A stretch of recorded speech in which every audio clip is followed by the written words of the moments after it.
पिछले दिनों मैंने वो जो एक पोस्ट लगाई थी कि जिस पे मैंने लिखा था कि आपने कभी मेरी किसी तस्वीर में मेरे हाथ में माइक नहीं देखा होगा। और स्टेज पे मैं माइक इस्तेमाल नहीं करता, और ये ऐसा नहीं है कि सिर्फ मैं नहीं करता, कोई ऐसी अनोखी बात नहीं है। जो थिएटर के प्रोफेशनल लोग हैं वो माइक इस्तेमाल नहीं करते। उस हवाले से मैंने पोस्ट लगाई तो उस पर बहुत जो है तो कमेंट्स आए, बहुत सारी इंगेजमेंट हुई उस पर, बहुत से लोगों ने बहुत से सवाल किए। तो उनका अगर मैं उसका क्या कहना चाहिए खुलासा करूं तो उसमें दो बुनियादी सवाल जो लोगों के बन रहे हैं वो ये हैं कि पहला सवाल तो ये कि थिएटर में माइक क्यों इस्तेमाल नहीं करते, क्यों नहीं। और दूसरा सवाल ये कि अगर थिएटर में माइक इस्तेमाल नहीं करते तो फिर क्या करते हैं, कैसे होता है, आवाज़ कैसे पहुंचती है ऑडियंस तक। हम पहले सवाल पे बात कर लेते हैं कि माइक क्यों नहीं इस्तेमाल करते। तो एक तो ये कि ये शुरू से थिएटर की एक ट्रेडिशन चली आ रही है, और माइक और ये टेक्नोलॉजी तो बहुत बाद की चीज़ें हैं। और मैं ज़ाती तौर पे अगर अपने एक्सपीरियंस के हवाले से कहूँ तो जो मैंने 20 साल पहले सन 2001 में पहली थिएटर वर्कशॉप अटेंड की थी, उसमें हमारे ट्रेनर थे मुसद्दिक सावल, जो बाद में डॉन के एडिटर भी रहे और बहुत सारे बड़े ओहदों पे उन्होंने काम किया, थिएटर भी करते रहे, म्यूज़िक के हवाले से भी उनकी शनाख्त है। तो मुसद्दिक सावल ने ये बात मुझे बहुत अच्छी तरह याद है कि उन्होंने सारे ग्रुप को ये कहा कि अगर थिएटर में कोई आपके हाथ में माइक दे तो आप माइक तोड़ के परे फेंक दो, माइक कभी इस्तेमाल ना करो। अच्छा, इतनी सख्त अंदाज में हिदायत के बावजूद मैं ज़ाती तौर पे ये कॉन्फेस करना चाहता हूँ कि हमने थिएटर में माइक यूज़ करने की 2-3 दफ़ा कोशिश करके देखा, और उसके बाद भी इसी नतीजे पे मैं पहुंचा कि थिएटर में माइक यूज़ नहीं करना चाहिए। क्यों नहीं करना चाहिए, उसकी बहुत सारी वजूहात हैं। जब भी हमने माइक यूज़ करने की कोशिश की है, एक तो टेक्नोलॉजी को आप ट्रस्ट नहीं कर सकते। अगर आप एक्टर के हाथ में माइक देते हैं तो एक्टर का ध्यान जो है वो माइक की तरफ रहता है, वो बार बार उस कैरेक्टर से निकल जाता है।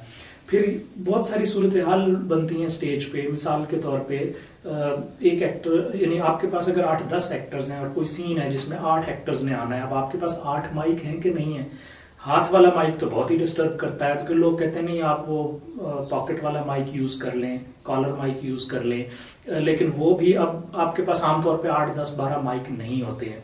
फिर किसी एक्टर ने स्टेज से जाना है, दूसरे एक्टर ने आना है, तो उस सूरत में भी वो माइक एक से दूसरे को शिफ्ट करना, इसके उतारना, दूसरे के लगाना, और वो नज़र भी ना आए वो उसका ख्याल रखना, वो गड़बड़ भी होती है। फिर एक और जो एक्सपीरियंस में हुआ कि टेक्नोलॉजी, मैंने कहा कि उसका भरोसा नहीं किया जा सकता। तो ऐन मुमकिन है कि स्टेज पे 2 एक्टर्स आपस में कोई सीन कर रहे हैं, एक का माइक खराब हो गया और दूसरे का ठीक है। अब एक की आम आवाज़ पहुंच रही है ऑडियंस तक और एक की माइक के थ्रू आवाज़ पहुंच रही है, और दोनों में ज़मीन आसमान का फ़र्क है। तो ये सारी चीज़ें उस परफॉर्मेंस को बहुत ख़राब करती हैं, एक तो ऑडियंस के लिए इस तरह से। दूसरा ये कि एक्टर जो है, मैं ये समझता हूँ और मेरा ख्याल है सिर्फ सारे जो थिएटर के प्रोफेशनल्स हैं वो ये समझते हैं कि एक्टर का स्टेज पे सिर्फ एक टेंशन उसे होनी चाहिए, और वो उसका रोल है। उस एक्टर को अपने रोल में रहना चाहिए, उसके पास कोई ऐसी चीज़, कुछ ऐसा नहीं होना चाहिए कि जिसकी वजह से उसका ध्यान अपने रोल से, अपने सीन से, अपनी लाइनों से हटे, अपने पार्टनर दूसरे एक्टर से हटे और वो किसी दूसरी चीज़ की तरफ उसका ध्यान जाए। ये नहीं होना चाहिए। इसलिए थिएटर के जो आदाब हैं थिएटर देखने के, हम ऑडियंस को भी ये बात कहते हैं, उनमें ये बहुत ज़रूरी है कि आप ड्रामा शुरू होने से पहले हॉल में एंटर हो जाएं और सब लोग आराम से बैठ जाएं, फिर ड्रामा शुरू होता है। दुनिया भर में इसके ये आदाब हैं।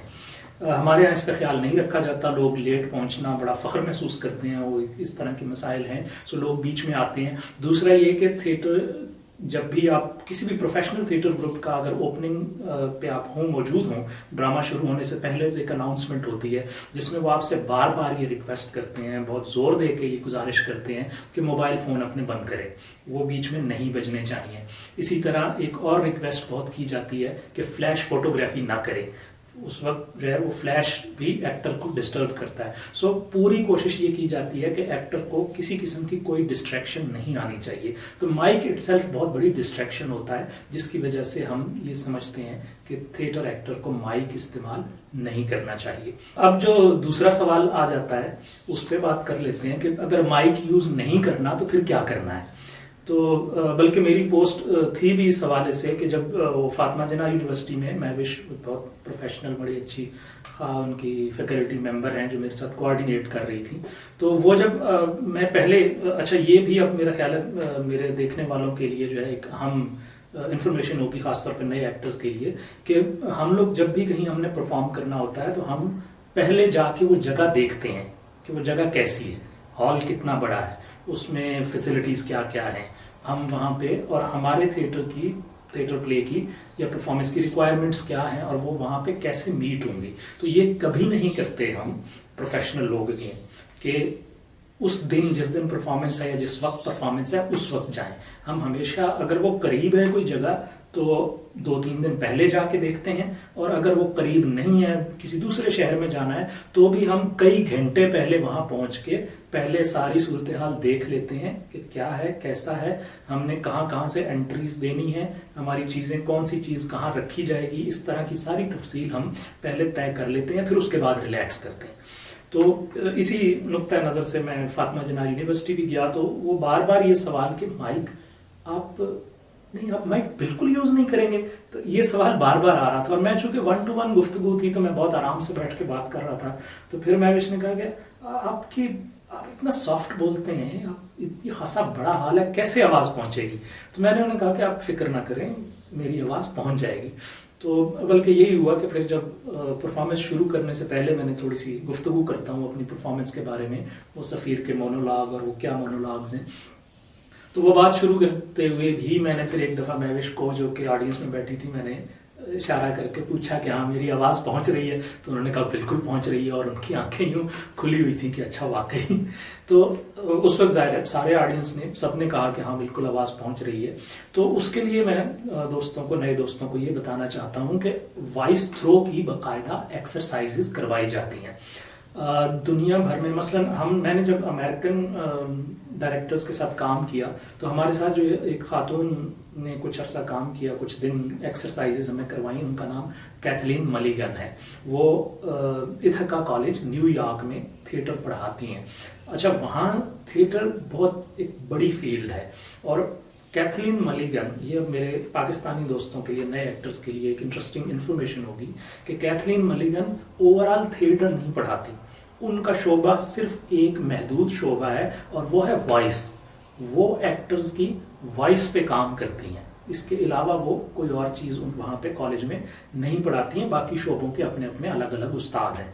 तो वॉइस थ्रो जो है आपकी, और बेसिकली बोलना जो एक्टर ने है, वो सारा का सारा बड़ा मैनेज्ड होता है, बड़ा उसके लिए भी एक खासी ट्रेनिंग, एक तरबियत चाहिए होती है, और उस तरबियत में सांस लेने का अमल भी है। मैं आमतौर पे अपने स्टूडेंट्स से कहता हूँ, और अब भी ये वीडियो काफ़ी देर से बन रहा है तो मैं काफ़ी बोल चुका हूँ, और जो लोग देख रहे हैं तो उनको मैं ये कहूँगा कि अब जितनी देर से मैं बोल रहा हूँ, क्या किसी मकाम पर, किसी पॉइंट पर मेरा कोई लफ्ज़ टूटा? क्या ऐसा हुआ कि मेरा कोई लफ्ज़ समझ में ना आया हो? मैं इतना क्लियरली एक एक सिलेबल वाजे तौर पे बोल रहा हूं ताकि हर बात मेरे ऑडियंस को समझ में आए, हर लफ्ज उनकी समझ में आए। तो ये भी हमारी एक ट्रेनिंग होती है। सो ये जो वॉइस ट्रेनिंग है उसमें हमारी ब्रीदिंग की ट्रेनिंग होती है, ताकि हमें ये पता हो कि कहाँ सांस लेना है, कैसे सांस लेना है, कहाँ रुक के सांस लेने के लिए गुंजाइश कैसे निकालनी है, और फिर उसके साथ साथ ये कि वॉइस थ्रो को कैसे मैनेज करना है। हम गले से नहीं बोलते हैं, हमारा वो होता है कि जब वॉइस थ्रो के लिए पूरी बॉडी इस्तेमाल हो रही होती है। सो पूरी बॉडी का जोर जब आता है तो उस सूरत में एक तो गला थकता नहीं है। हम, जाहिर है, मैंने जो तवील तरीन स्टेज प्रेजेंस मेरी रही है जिसमें मेरी कोई एग्जिट नहीं था, मैं एंटर हुआ, हमने एक प्ले किया था वेटिंग फॉर गॉडो का उर्दू तर्जुमा था, उर्दू वर्जन था। तो उसमें मैं, यानी पर्दा उठता है तो मैं स्टेज पे हूँ, और जब पर्दा गिरता है तो उस वक्त तक 1 घंटा 20 मिनट के लगभग ये टाइम है, और वो थ्रू आउट मैंने स्टेज पे रहना है।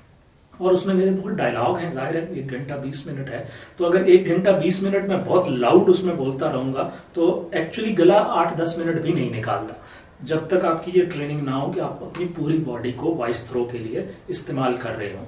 तो उसकी कुछ एक्सरसाइजेस हैं, वो हम करते हैं। ब्रीदिंग की एक्सरसाइजेस करते हैं, एनंसिएशन की एक्सरसाइजेस करते हैं, प्रोनाउंसिएशन पे काम करते हैं, और उस सारे के नतीजे में हम इस मुकाम तक पहुंचते हैं कि एक अच्छी परफॉर्मेंस जो है वो दे सकें, जिसमें हमारी आवाज़ और बड़े आराम से पहुंचे। ये भी नहीं कि वहाँ लोगों को ये लग रहा हो कि बड़ा जोर लगा के बोल रहा है कि उस तरह। जाहिर है आप अगर जोर लगा रहे होंगे आवाज़ पहुंचाने के लिए तो फिर आप एक्टिंग कैसे करेंगे? आपके एक्सप्रेशंस, आपकी टोन्स, वो सारी चीज़ें जो है उसमें मर जाएंगी। लिहाजा ये एक तरबियत होती है। और मैं जो लोग वीडियो देखेंगे उनको ये कहना चाहूँगा कि जनाब अगर आप मेरे YouTube चैनल पे रहेंगे तो अगले कुछ दिनों में मेरा इरादा है कि मैं छोटी छोटी इस तरह की ट्रेनिंग वीडियोस जो हैं वो अपलोड करूं, जिसमें मैं ऐसी एक्सरसाइजेस बताऊं ब्रीदिंग से मुतालिक, एनंसिएशन से मुतालिक, और ये जो वॉइस थ्रो है इस हवाले से। तो इस तरह की कुछ चीज़ें, और बेसिकली मैं एक सीरीज़ बनाने का इरादा रखता हूँ जिसमें आगे फिर एक्टिंग के हवाले से, डायलॉग डिलीवरी, एक्सप्रेशंस, उन सारी चीज़ों पे, कैरेक्टर बिल्डिंग, कैरेक्टराइजेशन, इस तरह की सारी चीज़ें जो हैं उन पे, सीन की अंडरस्टैंडिंग, एनालिसिस, स्क्रिप्ट को समझना वगैरह वगैरह वगैरह, ये सारी चीज़ें जो हैं वो बारी बारी हम डिस्कस करेंगे। तो अगर आपको शौक़ है तो सब्सक्राइब कीजिए और फॉलो कीजिए, आपको बहुत कुछ सीखने को मिलेगा।